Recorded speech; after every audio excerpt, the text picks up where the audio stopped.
Welcome into Giants Training Camp Report presented by Investors Bank. Coming up on the show, the voice of the Giants, Bob Papa, sits down for an interview with Coach Joe Judge. Plus, Bob Papa and Carl Banks break down the linebacker position. But first, I'm Madelyn Burke, joined by two-time Super Bowl champion David Diehl. And Diehl, these guys have been in pads for about a week now. What is it that you're seeing out there on the practice field that's a little different with the pads on? Well, obviously, it's a lot different with the physicality of this football team, and the things that I'm really looking forward to, not only this week with the pads on, but also within the scrimmage, is consistency mentally and physically. It's easy to come off the first week of pads and have that intensity and that energy, but what happens when you get tired? What happens when you start feeling sore?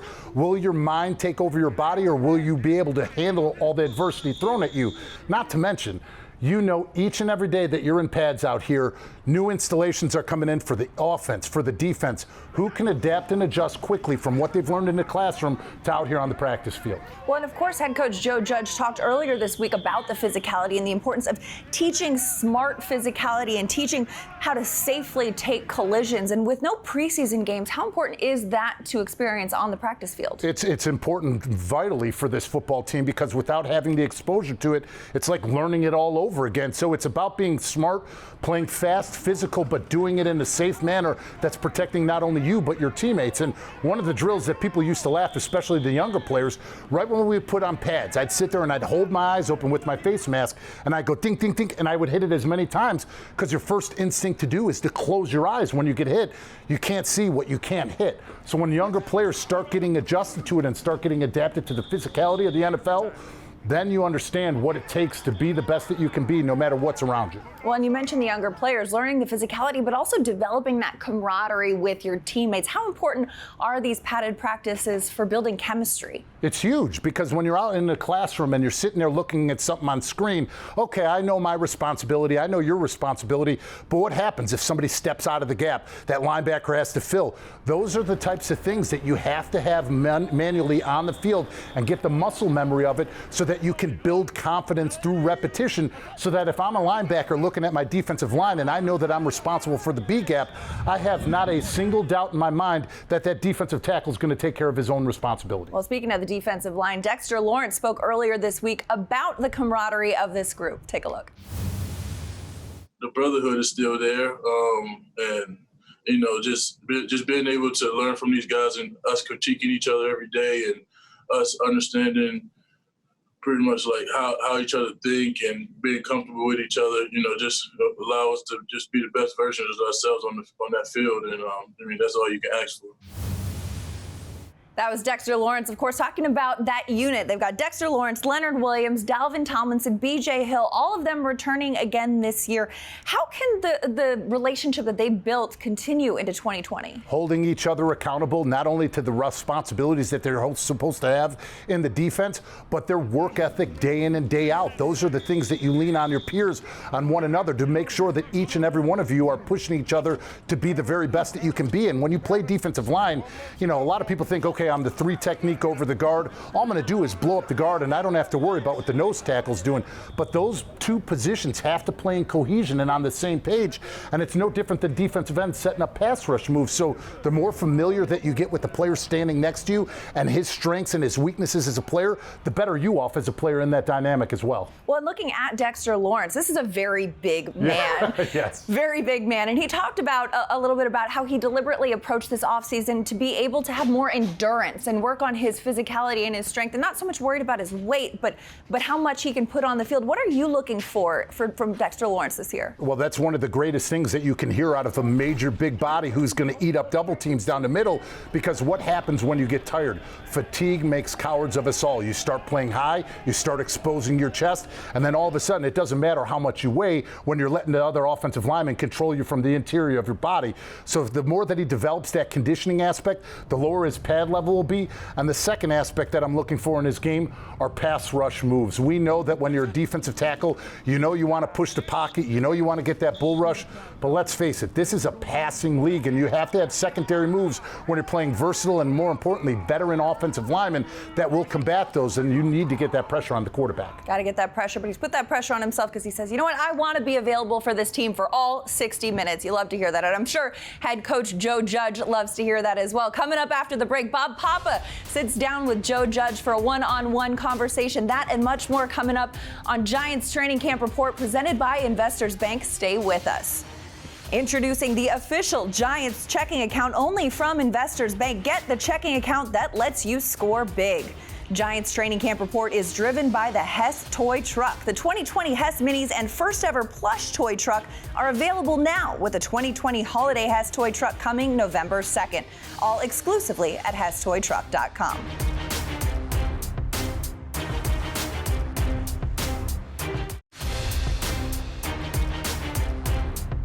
Welcome back to Giants Training Camp Report presented by Investors Bank. Recently, our own Bob Papa sat down with first-year head coach Joe Judge for a one-on-one conversation. Take a look.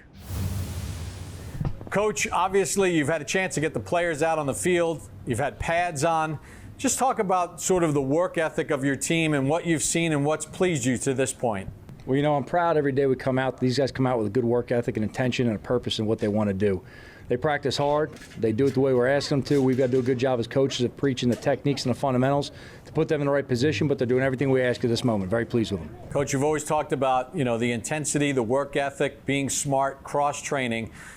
How important is it these first days where you're on the field to really see how guys are taking what you've preached in the classroom, in the meeting rooms, and now how it translates onto the field? Well, that's the biggest part of it. The most important thing we do every day is practice. The meetings are only to get us ready for practice. The individual drills get us ready for teamwork in practice. So we have to make sure that what we're teaching in the classroom is showing up on the field. Otherwise, we're just wasting a lot of time. And if it's not showing up, we're either teaching it the wrong way or asking them to do the wrong technique. So we have to make sure we keep enforcing what we're looking for to put them in the right position. You want to see it turn up on the grass.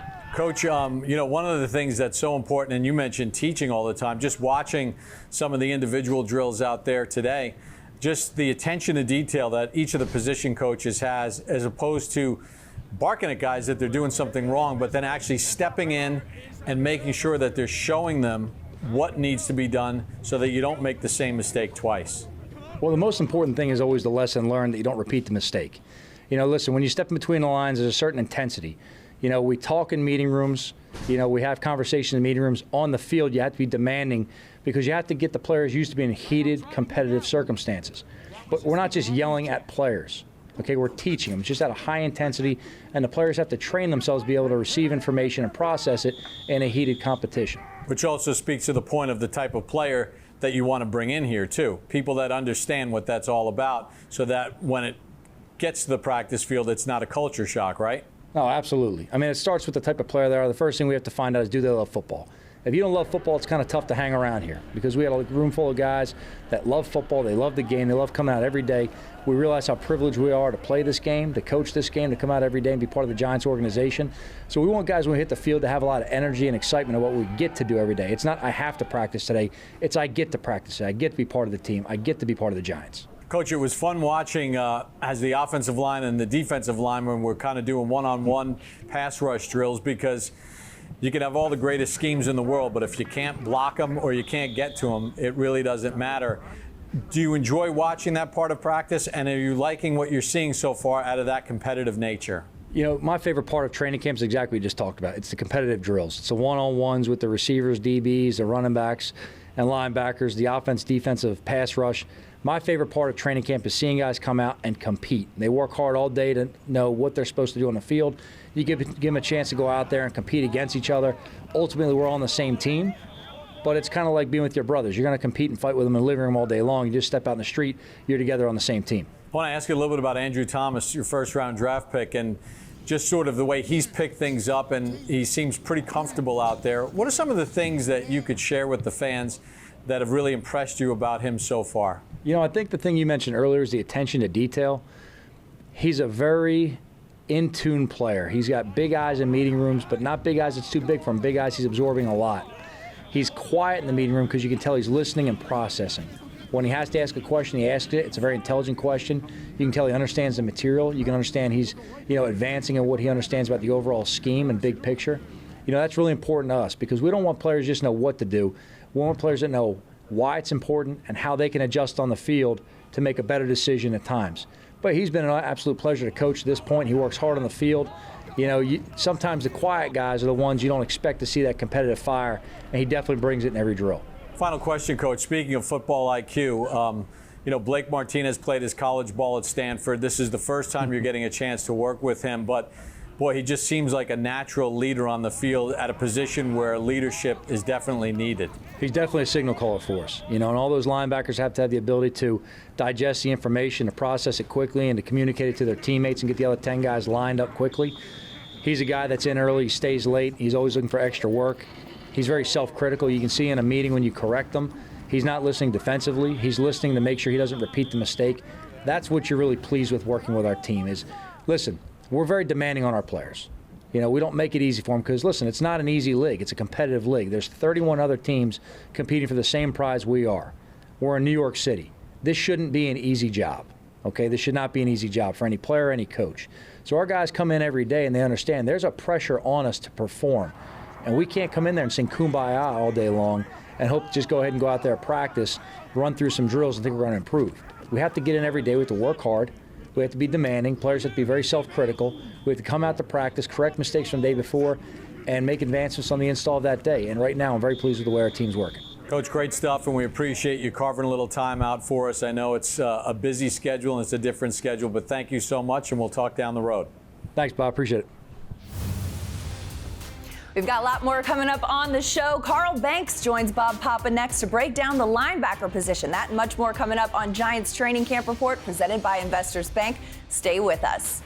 Giants Training Camp Report is driven by the Hess toy truck. The 2020 Hess Minis and first ever plush toy truck are available now with the 2020 Holiday Hess toy truck coming November 2nd, all exclusively at HessToyTruck.com.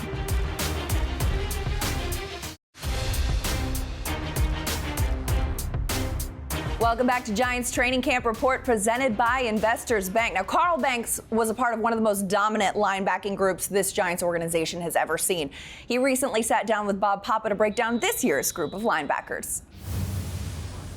Carl, we're going to focus on the linebacker position, and let's start on the outside because that is an area that you excelled at as a great player for the New York Giants. What about this group of outside linebackers? Well, a lot of talent. I think there's a lot of room for growth, though. I love Golden because he's a high energy, high motor guy, and he's going to grind you into the ground. But then you skip over to Lorenzo Carter. It's been spurts of promise. And I think now is the time for him, just given his skill set, that he steps into the role of a New York Giant linebacker. And I say that with respect to the tradition of the New York linebackers, because there have been a lot of players that have worn a Giant uniform that played the position, but there have not been many in the past few years that have been what you would categorize as a Giant linebacker. All right, so let's go to Lorenzo Carter here for a second, because when every team drafts players, you hear about how got lucky to get this guy, and he's got so much talent. Can't believe he was there when we picked. Lorenzo Carter is one of those players that when the Giants drafted him, people from around the league, from other organizations were like, wow, that's a great pickup. Teaching is what Joe Judge and his staff are all about. How much do you feel that teaching will take Lorenzo Carter to the level that we all think he can be? Well, he'll get the right instruction. The thing is, he will have to apply it, and he has to apply it in every single play in practice. I think the system he was in was fundamentally inept, so I'm gonna say 20-30% of that hampered what he could do. But now that he has the teaching, he's gonna have to apply it because he has a tremendous skill set. He's more athletic than Golden. He's got the ability to be a difference maker, Chandler Jones type of guy, and he's a guy who can play in space, something Chandler Jones doesn't. Now, this is not a comparison because Chandler Jones has pelts. He's proven it. He's a perennial Pro Bowler. But when I talk about skill set, this kid has that and then some. Carl, I want to go to the inside, and Blake Martinez is a guy that the Giants signed as a free agent, and this is a guy that a lot of people talk about his football IQ, how smart he is, and people from outside this building have talked about how good of a football player he is. Natural leader. How important was it for the Giants to sign a guy like this? Well, again, you talk about leadership versus on-field performance. They got both. He's not a rah-rah guy. He's a highly productive linebacker, something that you need in this defense. You need a guy who can make plays. You can count on him to be where he's supposed to be, but he's also going to make the play when he gets there. And then don't discount Ryan Connolly, because he's a kid that showed you he had great instincts, knows how to find the football, knows how to navigate blocks. So that pair will be a welcome addition to this defense. Carl, what are the steps that a player has to take to mentally recover from an injury? Obviously, in order to be on the field, you have to be medically cleared. But there does come a point in time where you have to really feel like, yeah, I'm back. Because Connolly showed so much last year. Well, it's stages. It's first trusting the injured limb, right? So you go through rehab, and then you go through all the stress tests in a in a controlled environment. Then you get out on the field, and that's your next test. So once you feel that you've got the strength in it, then you test it, and it's going to be that one burst or that one piece of contact to that limb, and you're going to say, okay, I got it, I'm good to go. David Mayo did a really nice job last year. It was a great pickup by the Giants. He was probably asked to do more than what he's supposed to do, but he's a great guy to have in your rotation. And then you have Kyler Fackrell, who the Giants signed, who can get after the quarterback. So they definitely have cultivated the depth of this group for sure. Well, and here's the thing about it too. The cream will rise to the top because they're creating competitive situations. They haven't slotted anybody as a starter. You got to compete for a job. And it's going to be interesting too with the competition that they have to deal with, like in coverage. I mean, you're going to have to cover Saquon Barkley. That's pretty good reps to get. A guy like Deion Lewis, that's pretty good reps to get. Evan Ingram, if you've got the tight end. So they've got some good benchmarks on the other side of the ball in order for them to evaluate the talent. Yeah, iron sharpens iron. And that's exactly what they're going to get. They're going to get the best in the league in Saquon Barkley. And if you can be close, then you're going to be better than close against people that are less than him. I know Mark Bavaro has always attributed a lot of his success to having to practice against you and you having to go against him. So a tie with Mark Bavaro was a win. There you go. That's a look at the Giants linebacker position for 2020.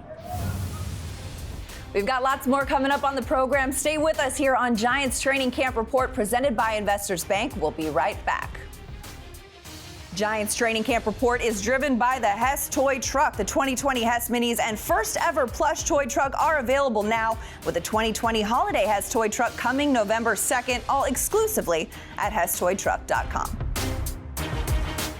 There should be a lot of energy out there on Friday. I don't know what's going to happen, how physical it's going to be, but I know we're all trying to get ready for September, and we don't have preseason games this year. So we got to find a way to get ready. So I'm imagining that we're going to use these scrimmages to really dial it in.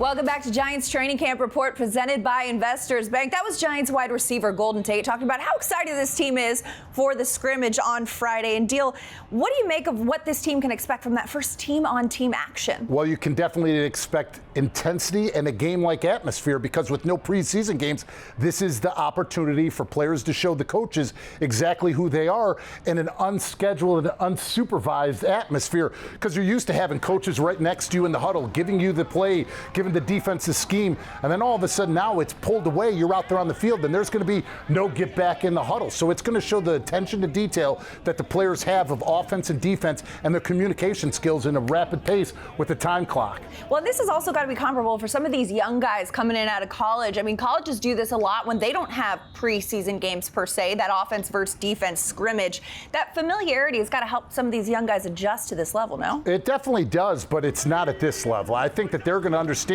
once they start getting the pace of the practice and of the scrimmage, they're going to learn quick that they better be on their P's and Q's fast because if not, they're going to see a player pull by them or they're not going to know their responsibility. So once again, this is their time to shine in practice, and especially for these special teams players, this is where a lot of these young players don't get the exposure to their preseason games that they're going to have to make up that time right now immediately. Now, they're going to be going obviously against familiar opponents, seeing that they're all in the same jersey, but what are coaches looking for in this scrimmage? scrimmage? Well, you're definitely looking for who's going to play physical football, who knows and has a grasp and a communication of the defense and the offense.